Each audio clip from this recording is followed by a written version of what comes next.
পার্টির যে সমস্ত কর্মীরা এখানে উপস্থিত হয়েছেন এই জঘন্য হত্যাকাণ্ডের বিরোধিতা করতে তাদের অভিনন্দন জানাই।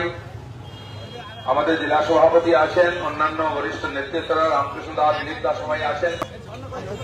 আজকে এটা কোনো রাজনৈতিক প্রোগ্রাম নয়, এটা একটা জনজাগরণের প্রোগ্রাম।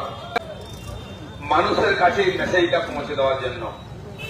মানুষ জানেন না এরকম নয়, কিন্তু পশ্চিমবাংলায় এই যে জঘন্য হত্যাকাণ্ড, অত্যাচার, খুন, ধর্ষণ চলছে, এর প্রতিবাদ করতে লোকে ভয় পায়, তাহলে আরেকটা খুন হয়ে যাবে। লোকে পুলিশের কাছে যেতে ভয় পায়, কারণ পুলিশ উল্টো তার নামে কেস দেবেন, তাকে জেল ঢুকিয়ে দেবে। তো মানুষ যাবে কোথায়? গুন্ডারা দাপিয়ে বেড়াচ্ছে, তারাই রাজত্ব করছে। টিএমসি পার্টিটাকে তারা দখল করে নিয়েছে, সরকারটাকে তারা দখল করে নিয়েছে, থানা দখল করে নিয়েছে, হসপিটাল দখল করে নিয়েছে, স্কুল, কলেজ, ইউনিভার্সিটিকে দখল করে নিয়েছে এই গুন্ডারা, সমাজ বিরোধীরা। তাহলে আমরা কোথায় যাব বন্ধুগণ? আর তার পরিণাম হচ্ছে রোজই খুন ধর্ষণ হচ্ছে। গত এক সপ্তাহে এই ঘটনা হওয়ার পরে পাশেই বর্ধমানে দুটি মেয়েকে খুন করে ধর্ষণ করে হত্যা করা হয়। শক্তিগড়ে একটা, তার পাশে উল্লাসের কাছে একটি আদিবাসী মেয়ের গলা কেটে দেওয়া হয়েছে। আপনি ভাবতে পারেন এই জঘন্য ঘটনা হওয়ার পরেও পুলিশ নিজে কিছু করছে না। পুলিশ বলছে সুইসাইড কেস, পুলিশের প্রধান বলছেন। তাহলে আপনি বুঝতে পারছেন পুলিশ কি করতে চায় বা কার ইচ্ছায় পুলিশ এসব কাজ করছে। হসপিটালের প্রিন্সিপাল বা সুপার আগেই বলে দিচ্ছে সুইসাইড, বডি তোলেনি, পোস্টমর্টম করেনি, ঘোষণা করে দেওয়া। সেই শুনে পুলিশ বলে দিচ্ছে। পুলিশ কি ডাক্তার নাকি? পুলিশের যে অফিসার এটা বলছে, যে ফোন করে তার পরিবারকে বলছে, তারা কি ডাক্তার? পোস্টমর্টম রিপোর্ট তো তারপর দিয়ে এসছে, 45 দিন পরে আসে, 30 দিন পরে আসে, 24 ঘন্টায় রিপোর্ট এনে বডি পুড়িয়ে দাও। তার বাবা মা গেছে, একটি মেয়ে, একমাত্র মেয়ে, তাকে সমস্ত খরচা করে ডাক্তার বানিয়েছে। হঠাৎ মারা গেল, নৃশংস হত্যা করা হলো। কি হলো মেয়েটা? তার ডেড বডিটা দেখতে দিচ্ছে না, তাকে 3 ঘন্টা 4 ঘন্টা বসিয়ে রেখেছে। কাছে গেছে, দূর থেকে একটা ফটো তুলে নিয়ে বার করে দিয়েছে, ডেড বডি পুড়িয়ে দিয়েছে। কার জন্য? কি চাপা দেওয়ার চেষ্টা হচ্ছে? কিসের রহস্য আছে? আরজিকর হসপিটাল নতুন কোন ঘটনা নেই। 2001 সালে একজন ডাক্তার সুসাইড করেছিল, 6 সালে করেছে, তারপরেও করেছে, আবার এই ঘটনাটা হয়েছে। কি ভোগের বাসা আছে ওখানে? বারবার হয়েছে, কেন হচ্ছে? আত্মহত্যা কি সবাই ওখানে গিয়ে করে? কারণটা কি? তার কখনো সত্য উদ্ঘাটনের চেষ্টা হয়নি, দোষীকে সাজা দেওয়ার চেষ্টা হয়নি। TMC spokesman doctor Shantanu Sen সত্য কথা বলে দিয়েছেন একটা, তাই তাকে সরিয়ে দেওয়া হয়েছে পদ থেকে। কি বলেছেন? ওখানে একটা দুষ্ট চক্র আছে। চক্রটা হয়তো উনি ডিটেলস বলেননি। 600 কোটি টাকার ওষুধ, সরকারি ওষুধ ওখান থেকে বিক্রি হয়ে যায়, লুট হয়ে যায়। ওখানে যে জিনিসপত্র ব্যবহার হয় ওয়েস্টেজ, সেগুলোও বিক্রি হয় আজকাল। সেগুলো যে বিরোধী জিনিস তৈরি হয়, বাংলাদেশে চলে যায়। কারা করে একটা? এমনকি বাইরের মেয়ে নিয়ে আসা হয়, ওখানে ভর্তি হয়, ওখানে ব্লু ফিল্মের শুটিং হয় হস্টেলে।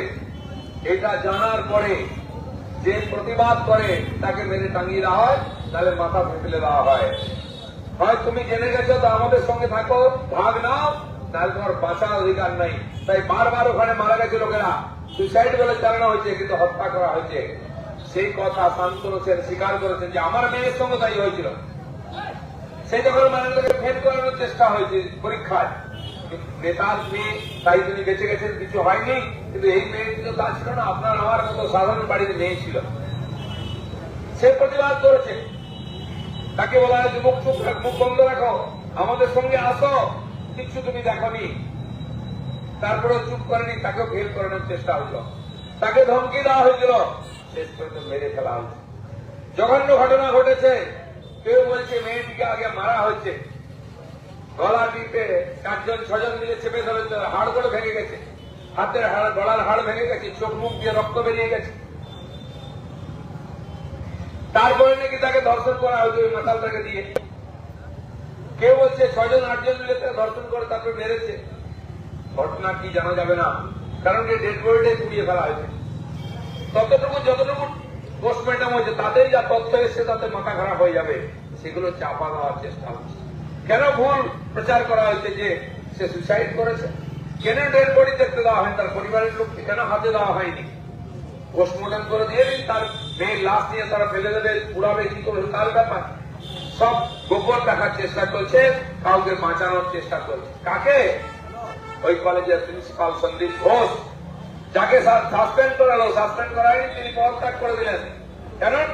জনরসে পিটিয়ে মেরে দেবে লোক যেভাবে রেখে গেছে, যে আন্দোলন চলছে, ওখান থেকে ওনাকে নিয়ে গিয়ে অন্য কলেজে প্রিন্সিপাল করা হলো। আর এটা একটা সমাজ বিরোধী টিএমসির দালাল, ওই 100 কোটি টাকা লুট করে সেই টাকা পার্টির কাছে যায়, কালীঘাট পর্যন্ত যায়, এটা সবাই জানে। তাই তাকে বাঁচাবার চেষ্টা হয়েছে জনরোষ থেকে। এর আগে উনি ট্রান্সফার হয়েছে উত্তরবাংলায়, 24 ঘন্টার মধ্যে উনি ফিরে চলে এসেছেন। কোথাও আবার ট্রান্সফার হয়েছে 28 দিনের মধ্যে। ওই কলেজেতে টিএমসির একাধিক নেতার ছেলে মেয়েরা ডাক্তারি পড়ে, বিভিন্ন কোটাকে কাজে লাগিয়ে, শান্তনু সেনের মেয়েও কোটাতেই। সেখানে মাঝির ছেলে, মহাপাত্রর ছেলে, এরাও ওই কলেজে পড়ে। তাদের একটা ওখানে নেক্সাস তৈরি হয়েছে, বহু লোক যুক্ত আছে, তাকে চাপা দেওয়ার চেষ্টা করছে। একাধিক ডাক্তার, অফিসার, প্রিন্সিপাল সবাই এই চক্রের সঙ্গে যুক্ত। সেই জন্য এদিকে টিএমসি রাতারাতি একটা তদন্ত করে বন্ধ করে দিচ্ছে, এদিকে বলছে আমরাও সিবিআই চাইতে পারি। আর সিবিআই যখন কোর্টে কেস হয়েছে, সিবিআই জন্য সমস্ত বড় বড় উকিলকে লাখ লাখ টাকা ফি দিয়ে মমতা ব্যানার্জি লাগিয়ে দিয়েছেন, যাতে সিবিআই না হয়। শেষ পর্যন্ত তারা বিরোধিতা করেছে সিবিআই ইনকোয়ারি যাতে না হয়, তাহলে হাত লম্বা হতে হতে সিবিআই কালীঘাট পৌঁছে যাবে। এই ভয়তে চাপা দেওয়ার চেষ্টা চলছে। কত বড় নির্লজ্জ, নৃশংস হলে মুখ্যমন্ত্রী রাস্তায় নেমে প্রতিবাদ করতে পারেন। কিসের প্রতিবাদ করছেন? কেন প্রতিবাদ করছেন? যদি আপনার সত্যকে উদ্ঘাটন করার ইচ্ছা থাকতো, রাতারাতি অর্ডার দিয়ে যে ঘরটি, যে মার্ডার ধর্ষণ হয়, যেটা ভেঙে দিচ্ছিলেন কেন? তথ্য লোপাট করার জন্য। তাও পারেননি, সিবিআই আটকেছে। এবার কি করছেন? যখন দিনের দিন আন্দোলন হচ্ছে, আটকাতে পারছে না, পুলিশ ভয়ে আসছে না।